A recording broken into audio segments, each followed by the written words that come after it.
You're about to listen to a chapter in The Prince by Niccolò Machiavelli. Enjoy the reading.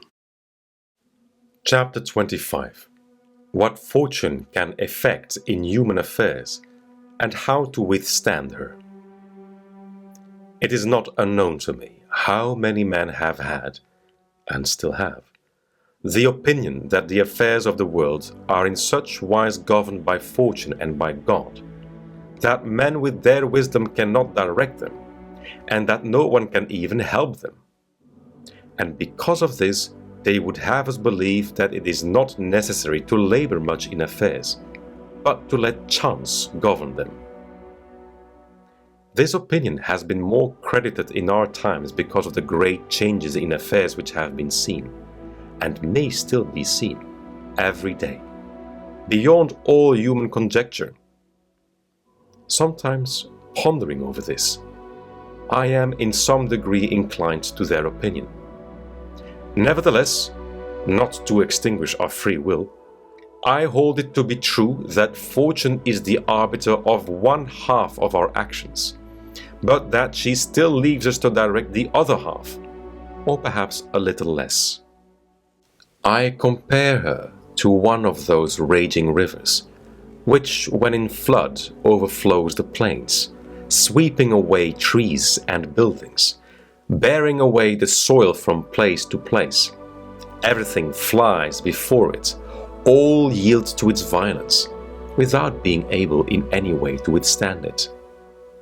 And yet, though its nature be such, it does not follow therefore that men, when the weather becomes fair, shall not make provision, both with defenses and barriers, in such a manner that, rising again, the waters may pass away by canal, and their force be neither so unrestrained nor so dangerous. So it happens with fortune, who shows her power where valor has not prepared to resist her, and thither she turns her forces where she knows that barriers and defenses have not been raised to constrain her. And if you will consider Italy, which is the seat of these changes, and which has given to them their impulse, you will see it to be an open country without barriers and without any defense. For if it had been defended by proper valor, as are Germany, Spain, and France, either this invasion would not have made the great changes it has made, or it would not have come at all. And this I consider enough to say concerning resistance to fortune in general. But confining myself more to the particular, I say that a prince may be seen happy today and ruined tomorrow, without having shown any change of disposition or character. This, I believe, arises firstly from causes that have already been discussed at length, namely, that the prince who relies entirely on fortune is lost when it changes. I believe also that he will be successful who directs his actions according to the spirit of the times, and that he whose actions do not accord with the times will not be successful.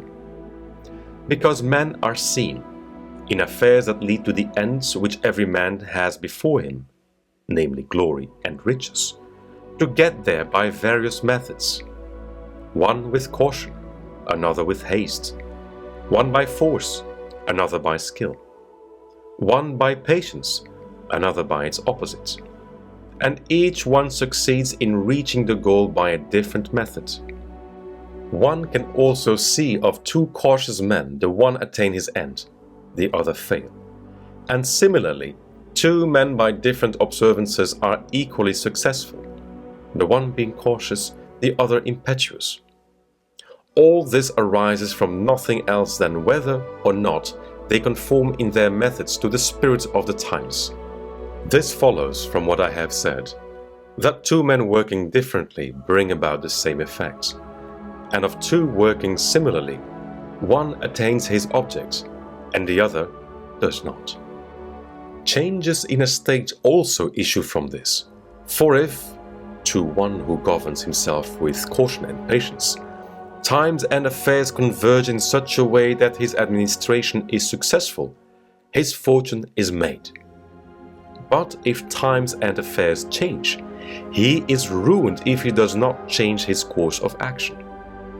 But a man is not often found sufficiently circumspect to know how to accommodate himself to the change, both because he cannot deviate from what nature inclines him to do, and also because, having always prospered by acting in one way, he cannot be persuaded that it is well to leave it.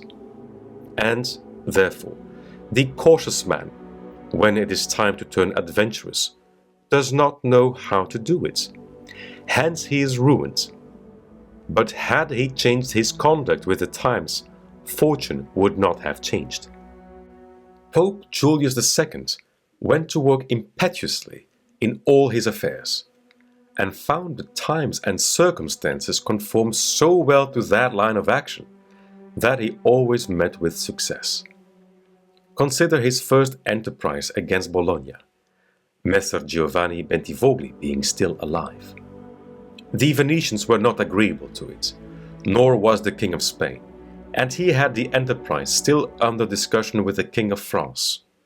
Nevertheless, he personally entered upon the expedition with his accustomed boldness and energy, a move which made Spain and the Venetians stand irresolute and passive, the latter from fear, the former from desire to recover the kingdom of Naples.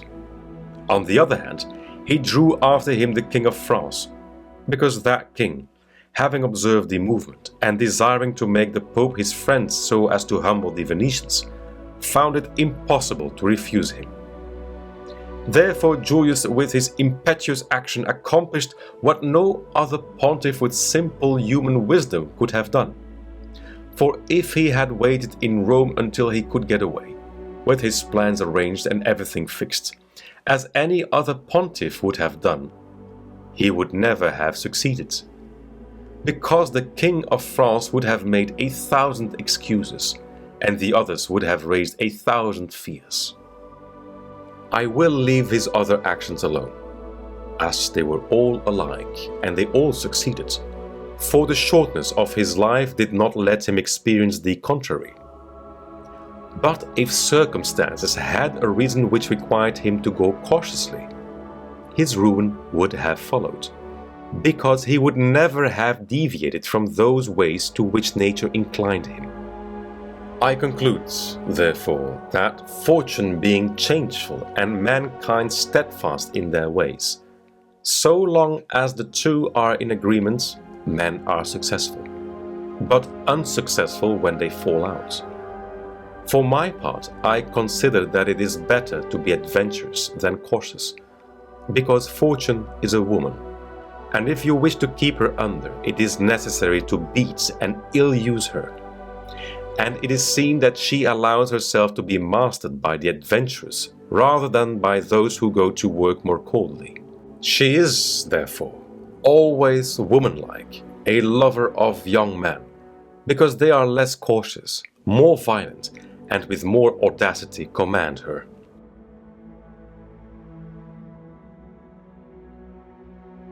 You reached the end of this chapter. What was your biggest insight? If you'd like to listen to another chapter or browse for another audiobook, head over to the channel. For a full version of this narration, please check the purchasing options in the description. Thank you for listening.